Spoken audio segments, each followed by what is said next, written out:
अस्सलाम वालेकुम। सबसे पहले तो टीचर्स आपने ये करना है कि आप क्रोम या गूगल ओपन करेंगे, ठीक है।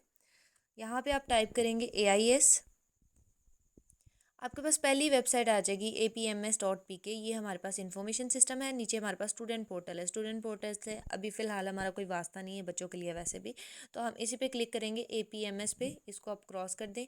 यहाँ पे आपने अपना यूज़र नेम और पासवर्ड ऐड करना है और फिर साइन इन करना है। समटाइम्स क्या होता है कि हम साइन इन करते हैं तो आगे होम पेज आने की बजाय हमारे पास ना दो पॉइंट्स आ जाते हैं, दो स्लॉट्स आ जाते हैं। उसमें लिखा होता है old password and new password, ठीक है। तो ऐसे केस में क्या करते हैं कि आप अभी जो पासवर्ड आपका है ना वही वाला ओल्ड में लिख के वही वाला न्यू में लिख के तो सेव कर सकते हैं। फिर दोबारा से ये वाला पेज वो ओपन कर देते हैं।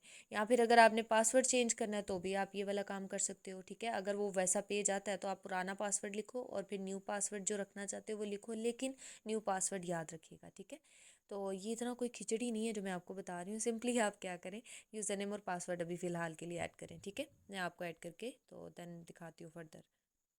ये इस चीज़ की मैं बात कर रही थी कि जैसे ही मैंने साइन इन पे क्लिक किया ना तो हमारे पास ये ओल्ड पासवर्ड और न्यू पासवर्ड मांगना शुरू हो गया।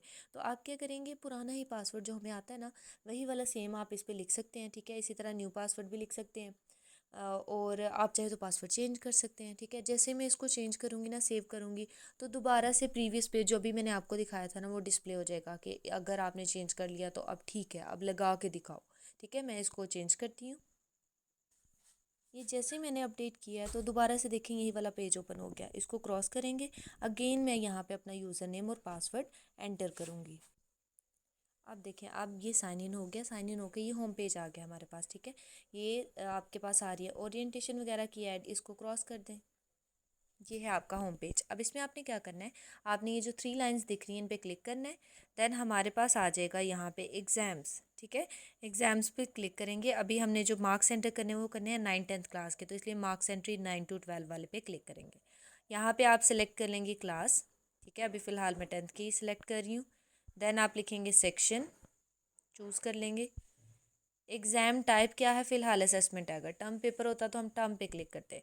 एग्ज़ाम की सब टाइप, अब ये ध्यान से सुन लीजिएगा, अगर हम 10th क्लास की बात करते हैं तो एग्ज़ाम की सब टाइप आएगी असेसमेंट 1, ठीक है। लेकिन अगर हम 9th क्लास की बात करते हैं तो उनकी आपको पता है असेसमेंट 1 स्किप हो चुकी है, तो इसलिए उसके टाइम पे 9th की दफ़ा हम इधर से असेसमेंट 2 चूज़ करेंगे। Again I am repeating, class 10th के लिए असेसमेंट 1 है और क्लास 9th के लिए असेसमेंट 2 है, ओके। सब्जेक्ट सेलेक्ट कर लें, फिज़िक्स। देन टोटल मार्क्स इसके जो होते हैं वो, यहाँ पे आके जो है ना गड़बड़ हो रही है कि टीचर्स यहाँ पे सीए के मार्क्स नहीं एंटर कर रही। जब सीए के मार्क्स नहीं एंटर कर रही तो वो फिर फर्दर जो है वो रिकॉर्ड को सेव भी नहीं कर रहा। तो सीए के मार्क्स हमारे पास नहीं है फ़िलहाल के लिए, तो हम यहाँ पे पुट करेंगे 0, ठीक है। नहीं है तो नहीं है, कहाँ से लेके आए, ठीक है। डिस्प्ले पे क्लिक करेंगे। अब जैसे ये आगे सारे के सारे बच्चे आ गए, ठीक है। समटाइम क्या होता है कि हम डिस्प्ले करते हैं तो नहीं आते, कहते हैं ये चीज़ आपकी सही नहीं है, आपने सब्जेक्ट नहीं सही चूज़ किया, सेक्शन सेलेक्ट करें। तो there is no need to be panic, दोबारा से सिलेक्ट कर लें, ठीक है। रिफ़्रेश करें, दोबारा से सिलेक्ट कर लें, कोई इतना बड़ा मसला नहीं है। अब यहाँ पे हम मार्क्स एंटर कर देंगे। मार्क्स एंटर करने का क्या तरीका है, हम मार्क्स चाहे तो इस तरह से कर लें जैसे ये है, ठीक है। इस तरह से लिख सकते हैं हम मार्क्स। हम चाहे तो हम अकेला 8.5 लिख लें, ठीक है, कोई नहीं हमें कत्ल करेगा। तो इस तरीके से हम मार्क्स लिख सकते हैं। हमने ऑब्टेन मार्क्स में लिखने हैं। अब मैं साथ ही अगर देखो ना तो ये सीए के मार्क्स भी पूछ रहे हैं। भाई सीए के मार्क्स पहले भी 0 थे, हमने टोटल 0 लगाया, तो इधर हमें छेड़ने की ज़रूरत ही नहीं है, ऑलरेडी 0 लगे हुए हैं। ये आगे आ जाता है रिमार्क्स वाला। रिमार्क्स हम तब एंटर करते हैं जब हम टर्म एग्जाम की बात करते हैं, ठीक है। फिलहाल के लिए असेसमेंट है तो हमने कोई रिमार्क्स नहीं छेड़ने, कोई सीए नहीं छेड़ना।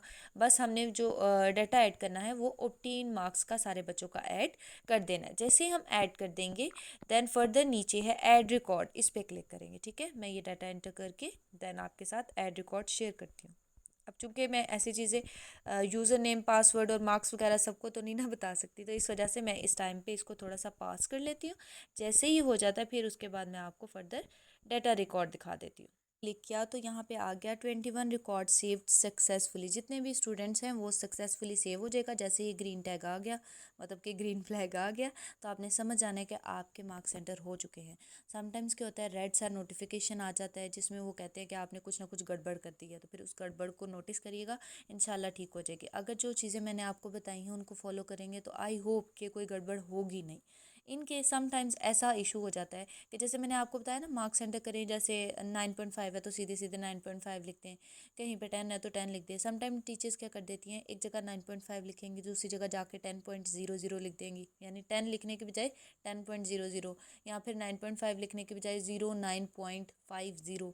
तो है तो ये ठीक, लेकिन आप सीक्वेंस एक ही सिलेक्ट करें, क्राइटेरिया एक ही सिलेक्ट करें। अगर आप सादा सादा लिख रहे हो 10, 9.5 इस तरह, तो सीधा सीधा करें। अगर आप पूरा प्रॉपर लिखना चाहते हैं 09.50, तो फिर सारे ही प्रॉपर करिएगा, ठीक है। समटाइम्स तो ये इशू भी इशू नहीं होता। अगेन आपको मैं बता रही हूँ कि कोई भी इशू हुआ, you can message me personally as well, ठीक है। अल्लाह हाफिज़।